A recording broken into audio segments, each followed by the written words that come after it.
আপনারা বলেন তো ভাই, আমাদের যদি ভিআইপি কোনো মেহমান আমাদের বাড়িতে আসে, দামি মেহমান আসে, তাহলে তার জন্য আমাদের প্রস্তুতি আছে না নাই? কি প্রস্তুতি নেই? উনি যত দামি আমাদের তত প্রস্তুতি বেশি। 1 নম্বর প্রস্তুতি থাকে তাকে একটা অভ্যর্থনা দিব, 2 নম্বর প্রস্তুতি থাকে আমরা তার থাকার সুন্দর ব্যবস্থা করব, 3 নম্বর আমার সাধ্যের মধ্যে সবচেয়ে ভালো খাওয়াবো, 4 নম্বরে তার যেন একটু এন্টারটেনমেন্ট হয়, বিনোদনের ব্যবস্থা করব, 5 নম্বরে অন্তত আমরা কিছু হাদিয়া তোহফা তো তারে দিব, আর 6 নম্বরে বিদায় দেওয়ার সময় একটু সুন্দর করে বিদায় দিব। রমজান কি কোনো বায়বীয় চরিত্রে আসবে? শরীর নিয়ে তারে আমি কেমনে খাওয়াবো, তারে কেমনে আপ্যায়ন করবো, কেমনে বিনোদন দিব, তারে কেমনে রাখবো, তারে কি ঘরের জন্য চাদর কিনবো, তার জন্য তারে হাদিয়া তোহফা কি দিব? রমজান তো এরকম নয়। প্রিয় ভাইরা, ভালো করে বুঝে নেন, আজকের থেকে প্রস্তুতি নেন। রমজানের প্রস্তুতি নাই জন্য উম্মার পরিবর্তন নাই, মুসলমানদের পরিবর্তন নাই। আল্লাহ নবী 2 মাস আগের থেকে প্রস্তুতি নিতেন। আল্লাহুম্মা বারিক লানা ফি রজব ওয়া শাবান ওয়া বাল্লিগনা রমাদান। রমজানের 1 নম্বরে আপনি রমজানের জন্য অভ্যর্থনা কি?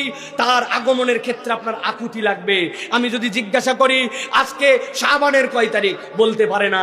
এই বছরের রমজান আরবি হিজরির কয় তারিখ, বলতে পারি না। প্রস্তুতি আর অভ্যর্থনা আমাদের জীবনে কিছু নাই। রমজান ঈদকুম মিনান নিরান নিয়ে আসতেছে, রমজান আমার জন্য রহমত, মাগফিরাত, নাজাত নিয়ে আসতেছে। অতএব ওই রমজানকে পাওয়ার জন্য আমার আকুতি।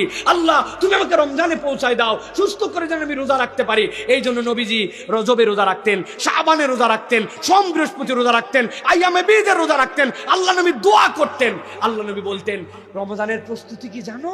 এই শাবানে আল্লাহর কাছে আমার আমলনামা উঠে যায়, আমি একটু রোজা রেখে আল্লাহর কাছে আমলনামা উঠাতে চাই। এটাই হচ্ছে রমজানের প্রস্তুতি আর অভ্যর্থনা। আমাদের মনের মধ্যে এরকম কোনো আকুতি নাই, ঠিক কিনা? 2 নম্বরে রমাদান আমাদের কাছে থাকবে। রমাদানের থাকা কি ভাই? তার জন্য ঘর কোনটা? রমাদান আপনার কাছে থাকবে বায়বীয় ভাবে নয়। দুনিয়ার বুকে রমাদান তার কাছে থাকবে যার সালাত সুন্দর। আপনার সালাত যদি সুন্দর না হয় তাহলে রমাদান আপনার সাথে থাকবে না। আমি ওই নামাজ পড়ি যেই নামাজের রুকুর মধ্যে 3 তাসবিহ ঠিক মতো পড়ি না, সিজদার মধ্যে 3 তাসবিহ ঠিক মতো পড়ি না, আমার আমল নামা এলোমেলো। নামাজের ওই যে সূরা মুখস্থ করছি একটার অর্থ আমি জানি না। আমি এখন পর্যন্ত নামাজের ভিতরে কি পড়ি এইটা আমার হৃদয়ের মধ্যে কোনো আকর্ষণ নাই। টার্গেট নিব, আমি কোরআন শিখবো, কোরআন বুঝবো, কোরআনের 10টা সূরার অর্থ ঠিক করব, আমি কোরআনুল কারীম বুঝে বুঝে যেন আমি রমাদানে পড়তে পারি। যার সালাত সুন্দর, সালাত যার সুন্দর, রমাদান তার বাড়িতে থাকে, নচেত সুন্দর করে থাকে না। আপনি আজকের থেকে ওয়াদা করেন 7 তাসবিহতে দিব, সিজদা 7 তাসবিহতে দিব, আমি অন্তত পক্ষে আমার নামাজ সুন্দর করবে। 3 নম্বরে যেটা বলবো, রমাদানের খাওয়া কি? রমজানের খাওয়া হচ্ছে কোরআন। শাহরু রমাদান আল্লাযী উনজিলা ফীহিল কুরআন হুদাল লিন-নাস ওয়া বাইয়িনাতিম মিনাল হুদা ওয়াল ফুরকান। আল্লাহ রাব্বুল আলামিন রমাদানকে খাওয়া দিয়েছেন। রমাদানের খাওয়া হচ্ছে আপনার আমার জন্য কোরআন।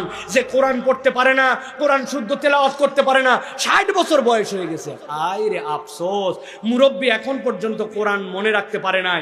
আমরা ছোটবেলায় যে কয়টা মুখস্থ করছিলাম, আমার বাচ্চা হয়েছে, কাচ্চা হয়েছে, সম্পদ হয়েছে, ধন হয়েছে, কিন্তু 50 বছর আগে 10 সূরা 11 নম্বর সূরা হয় নাই। রমাদান ফরজ হয়েছে যে আয়াত দিয়া, ওই সূরাটা জানি না। লাইলাতুল কদর খুঁজি, ইন্না আনজালনাহু ফি লাইলাতুল কদর আজ পর্যন্ত মুখস্থ হয় নাই। আমার কপাল পোড়া। অতএব রমাদানকে যদি আপনি সুন্দর করে খাওয়াতে চান তাহলে কোরআনুল কারীম শিখে ফেলেন। রমাদান কোরআন শেখার মাস নয়, বুঝার মাস, আমলের মাস, পড়ার মাস, খতমের মাস। অতএব আপনার রমাদানকে যদি আপনি খাওয়াতে চান, কোরআনের প্রস্তুতি নেন, এখন থেকে প্ল্যান করেন কয় খতম দিবেন, কিভাবে দিবেন। 4 নম্বরে যেটা বিনোদন, রমাদানের বিনোদন কি? রাসূলুল্লাহ সাল্লাল্লাহু আলাইহি ওয়াসাল্লাম বলেছেন তোমার আচরণ পরিবর্তন করো। উত্তম আচরণ বান্দার জীবনের শ্রেষ্ঠ ইবাদত। আমি আগে মিথ্যা কথা বলতাম, আচরণে বাদ দিয়ে দিব, রাগারাগি করতাম, বাদ দিয়ে দিব, আমার আচরণ সুন্দর করব। যার আচরণ রমাদানের পরে রমাদান আসলো আর আগের আর পরের মানুষের পার্থক্য হলো না, ওই মানুষ রমাদানকে কখনো বিনোদিত করতে পারে না। অতএব রমাদানকে যদি আপনি বিনোদন দিতে চান, আচরণে কি কি আছে একটা লিস্ট বানাতে হবে। এই রমাদান থেকে আমি একটা ভিন্ন মানুষ হব, চেষ্টা করব ইনশাআল্লাহ। কথা বলেন, করব ইনশাআল্লাহ। 5 নম্বরে যেটা রমাদানের গিফট আর উপহার কি? রমাদানের গিফট হচ্ছে আপনি মানব কল্যাণে কাজ করার সিদ্ধান্ত নেন। কুনতুম খায়রা উম্মাতিন উখরিজাত লিন-নাস, আমি এই দুনিয়াতে কি ইম্প্যাক্ট রেখে গেলাম জনগণের জন্য, এলাকার জন্য, মানব সমাজের জন্য। আপনি যদি জনগণের জন্য কিছু করার সিদ্ধান্ত নেন, মানব কল্যাণের সিদ্ধান্ত নেন, তাহলে আপনি আপনার রমাদানকে বিদায় দেওয়ার ক্ষেত্রে আপনি তাকে উপহার দিতে পেরেছেন। সর্বশেষ যেটা বলবো, বিদায় সংবর্ধনা কি হবে? উন্নত দোয়া করতে শেখেন। ফাঁকি ঝুঁকি দোয়া দিয়েন না। ওই সালাম ফেরানোর পরে কেবল হাত তুললেন আর মোনাজাত করলেন আর মনে করলেন দোয়া হয়ে গেল না। আপনি সুন্দর করে দোয়া করতে শিখেন। প্রত্যেকটা রমাদানে, প্রত্যেকটা দিনে, আমি রমাদানের একটা দিন চলে যাই আর আগের দিনের থেকে একটু হলে বেশি দোয়া করার চেষ্টা করি। 10 মিনিট 20 মিনিট আল্লাহর কাছে দোয়া করি। আমার সালানি নাই, রব্বানা আতিনা ফিদ দুনিয়া হাসানা রব্বির হামহুমা কামা রাব্বায়ানি সাগীরা। এরপরে আর দোয়াই জানে না। তা আপনি কি দোয়া করবেন আল্লাহর কাছে?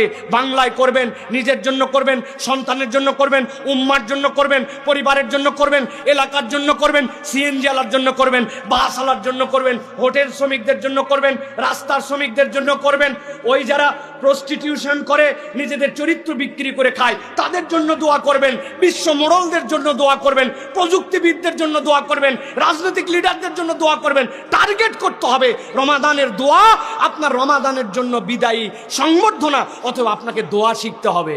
আমি কেবল হাত তুললাম, আমার বাচ্চার জন্যই কোনোদিন দোয়া চাই নাই। হুজুর একটা দেখলাম আর বলে দিলাম, হুজুর আমার বাচ্চার জন্য দোয়া করবেন। হুজুর কি কন্ট্রাক্টারি নিচে রেখে আপনার দোয়ার? আপনি আপনার দোয়া করতে হবে। অতএব রমাদানকে যদি আপনি অভ্যর্থনা দিতে চান, তার জন্য আকুলতা লাগবে। যদি ভালো করে রাখতে চান, সালাত লাগবে। তাহলে যদি খাওয়াতে চান, কোরআন লাগবে। তাকে যদি আপনি বিনোদন দিতে চান, আচরণ পরিবর্তন করা লাগবে। তাকে যদি আপনি গিফট দিতে চান, সমাজের জন্য পরোপকারী আপনাকে কিছু কাজ করতে হবে। আর বিদায় যদি তাকে সুন্দর করে দিতে চান, আপনাকে দোয়া শিখতে হবে। এইটা যদি না থাকে, রমাদানের প্রস্তুতি নাই। এই জন্য আল্লাহ নবী 60 দিন আগের থেকে আল্লাহুম্মা বারিক লানা ফি রজব ওয়া শাবান ওয়া বাল্লিগনা রমাদান বলেছেন।